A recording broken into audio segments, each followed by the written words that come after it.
జాతీయ అధ్యక్షులుగా గౌరవనీయులు నితిన్ నబీన్ గారిని నియమించడం పట్ల ఈరోజు దేశవ్యాప్తంగా బీజేపీ శ్రేణులు సమరం జరుపుకుంటా ఉన్నాయి.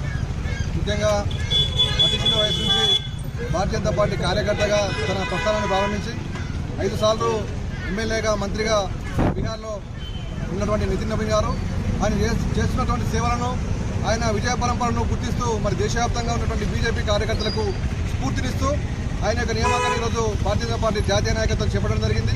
ఈ సందర్భంగా మరి నితిన్ నబీన్ గారిని స్ఫూర్తిగా తీసుకొని చిన్నప్పటి నుంచి రాజకీయాల లోపల 5 సార్లు ఎమ్మెల్యేగా ఉన్నటువంటి నితిన్ నబీన్ గారు ఈరోజు దేశవ్యాప్తంగా భారతీయ జనతా పార్టీ విస్తృతపరచడంలో మరి అన్ని రాష్ట్రాల లోపల అధికారంలో చెప్పడంలో మరి ఆయన పాత్ర మరి చెప్పరాంది. అటువంటి నాయకత్వాన్ని కోరుతూ ఈరోజు భారతీయ జనతా పార్టీ ఆయనను జాతీయ అధ్యక్షుడిగా నియమించడం జరిగింది. ఈ సందర్భంగా దేశవ్యాప్తంగా ఉన్నటువంటి శ్రేణులు ఈరోజు సంబరాలు జరుపుకుంటా ఉన్నాయి. జాతీయ నూతన అధ్యక్షులుగా నియమితులైన నితిన్ నవీన్ గారికి దుబాక మున్సిపల్ బీజేపీ పార్టీ తరఫున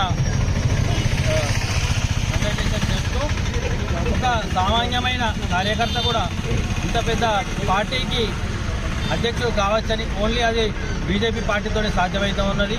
ప్రతి పార్టీలో వాళ్ళ కుటుంబ పాలన, వాళ్ళ తండ్రి పోతే కొడుకు, కొడుకు పోతే మనమడు, ఈ విధంగా ఉంటుంది. కానీ బీజేపీ పార్టీలో మాత్రమే ప్రతి ఒక్క సామాన్య కార్యకర్త కూడా గుర్తింపు తీసుకొస్తూ ప్రతి ఒక్కరిని అధ్యక్ష పదవి నుంచి ప్రధానమంత్రి పదవి దాకా రాష్ట్రపతి పదవిలో కూడా సామాన్య కార్యకర్త గుర్తింపు పెట్టే పార్టీ మన బీజేపీ పార్టీ మాత్రమే.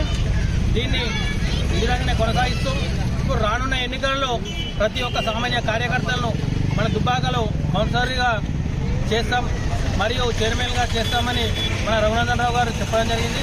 ఇలాగే సామాన్య కార్యకర్తలకు కూడా ఖచ్చితంగా గుర్తింపు ఉంటుందని తెలియజేస్తూ మరొకసారి నితిన్ నబీన్ గారికి హృదయపూర్వక శుభాకాంక్షలు తెలియ